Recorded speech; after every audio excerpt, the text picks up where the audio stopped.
గుల్కన్ పొంగల్ చేసుకుంటాను.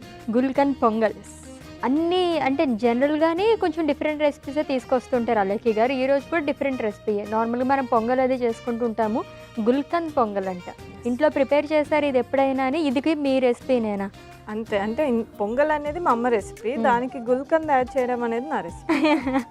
అందరిలా మనం ఉంటే అలాగే కొంచెం స్పెషల్‌గా ఉండాలని అన్నీ స్పెషల్‌గానే చేస్తుంటారు అలెక్కి గారు అయితే అని. పొంగల్ ఎలా ప్రిపేర్ చేస్తున్నారు? ఫస్ట్ మనం కొంచెం ప్రిపరేషన్ ఎప్పుడూ చేసుకునేలాగే రైస్ వండేసి పెట్టేసుకున్నాము అండ్ పెసరపప్పు కూడా బాయిల్ చేసేసి పెట్టుకున్నాము. ఓకే. సో నెక్స్ట్ ప్రాసెస్ అనేది ఇప్పుడు చూపిస్తాం అనమాట. సో ఫస్ట్ మనం స్టవ్ వెలిగించి కడాయి పెట్టేసుకుందాం. సో దీంట్లో కొద్దిగా నెయ్యి వేసుకుందాం అశ్విని. ఓకే.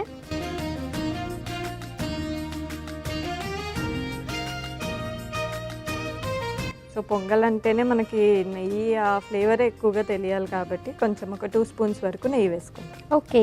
సో ప్రిపరేషన్స్ చేసేసుకుంటే కనుక మనకి ఏ రెసిపీ కూడా కష్టంగా అనిపించదు కదా. దాంట్లోనే పండుగ రోజు అంటే మనం చాలా ఎక్కువ రెసిపీస్ ప్రిపేర్ చేసుకుంటూ ఉంటాము. పాపం మనకన్నా మన ఇంట్లో పేరెంట్స్ వాళ్ళే ఎక్కువ కష్టపడుతూ ఉంటారు. కొంచెం కొంచెం హెల్ప్ చేయండి అండ్ మనం ప్రిపరేషన్ చేసి వాళ్ళకి ఇచ్చేస్తే కనుక ఎక్కువ రెసిపీస్ చేసి మనం కూడా ఎంజాయ్ చేయొచ్చు అందరితో పాటు. సో అన్ని varieties of dry fruits mix చేసేసుకొని మనం వేసుకుంటాం.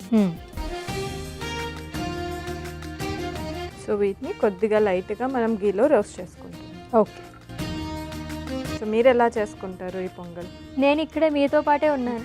జనరల్గా మీ ఇంట్లో ఎలా సెలబ్రేట్ చేసుకుంటారు? అంటే ఇదివరకు అంటే అమ్మమ్మ వాళ్ళ ఇంటికి వెళ్ళే వాళ్ళము ఒక ఏజ్ వరకు, లైక్ స్కూల్ అండ్ కాలేజ్ వరకు కూడా వెళ్ళాము. దాని తర్వాత కొంచెం జాబ్స్ ఇవన్నీ రావడం వల్ల అంత కుదరట్లేదు అనమాట. సో ఎవరింట్లో వాళ్ళే అలాగా ఫ్యామిలీస్ అన్నీ కూడా అయిపోయినాయి కదా, న్యూక్లియర్ ఫ్యామిలీస్ కింద అయిపోయినాయి కాబట్టి ఎక్కడికక్కడే. ఇంతకుముందు నేను అంటే కాలేజ్ డేస్లో ఉన్నప్పుడు పొంగల్ వచ్చాక కూడా అంటే 3 days వచ్చేస్తుంది కదా, ఎక్కడైనా వెకేషన్ లాగా అలా వెళ్దాము అట్లా అనుకునే వాళ్ళము. బట్ ఇప్పుడు పాప వచ్చాక ఏంటి అంటే దాని భోగి పళ్ళు ఆ సందడి చూడడానికైనా సరే ఖచ్చితంగా అమ్మ వాళ్ళ ఇంటికి వెళ్ళాలి. బికాజ్ ఆ ఏజ్లో వాళ్ళకి అది ఒక మెమొరీ, అది మిస్ చేయకూడదు అన్న దాంతో అయినా సరే నేను ఇంటికి వెళ్ళిపోతాను. ఓకే.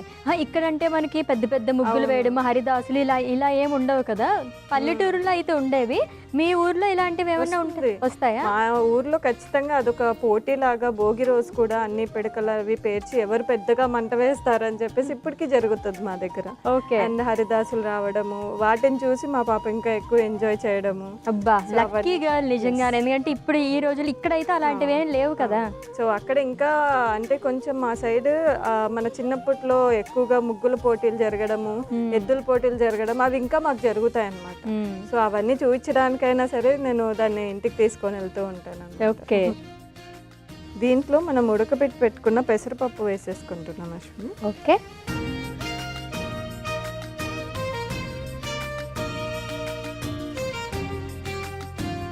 సో దీంట్లోనే మనము ఆల్రెడీ వండేసి పెట్టుకున్న రైస్ని కూడా యాడ్ చేస్తున్నాం.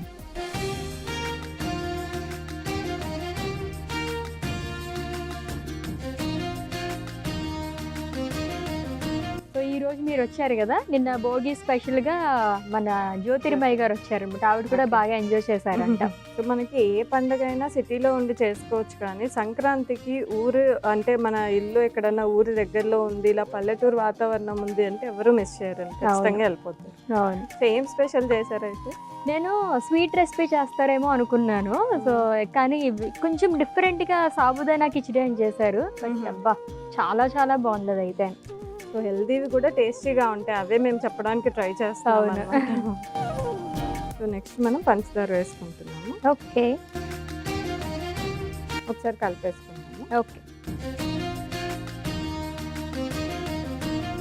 మీ డ్రెస్కి మ్యాచ్ అయింది తెలుసా, అందుకే రాసి కరెక్ట్గా వచ్చింది. ఇప్పుడు ఆ పెసరపప్పు రైస్ మొత్తం వైట్ ఎల్లో కలర్లో భలే కనిపిస్తున్నారు. అది ఇది ప్లాన్ కాదు, జస్ట్ హెల్దీ రెసిపీ అని ఇది కూడా ప్రీ ప్లాన్డ్ అలా చెప్తున్నారు అంతే అనుకుంటారేమో అని క్లారిఫికేషన్ ఇస్తాం. జనరల్గా మనకి సంక్రాంతి అంటే పొంగల్ చేయకుండా వేరే ఏది చేసినా అదొక సాటిస్ఫాక్షన్ రాదనమాట. అవును. సో దీంట్లోనే ఒక కొంచెం డిఫరెంట్ వర్షన్ చూద్దామని ఇలా చేస్తాం. పొంగల్ అంటేనే ఇది కంపల్సరీ ఉండాలి. సో నెక్స్ట్ మనం దీంట్లోకి పాలు యాడ్ చేసుకుంటాం.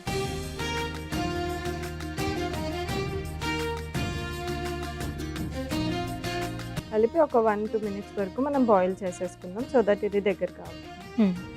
సో పాలు కూడా మనం యాడ్ చేసేసుకున్నాం కాబట్టి ఒక్క 5 మినిట్స్ పాటు మనం అలా ఉడికించేసుకుంటే కనుక నెక్స్ట్ గుల్కంద్ యాడ్ చేసుకుంటే మన రెసిపీ ప్రిపేర్ అయిపోతుంది. నెక్స్ట్ మనం గుల్కంద్ యాడ్ చేసేసుకుందాము. ఓకే, ఇదే మెయిన్ ఇంగ్రీడియంట్. చూద్దాం ఇది వేసిన తర్వాత ఎలా వస్తుందో అసలు. సో దీన్ని కూడా ఒకసారి కలిపేసుకుందాం. Okay,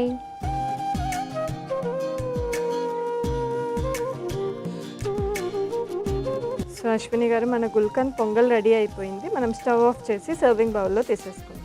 okay.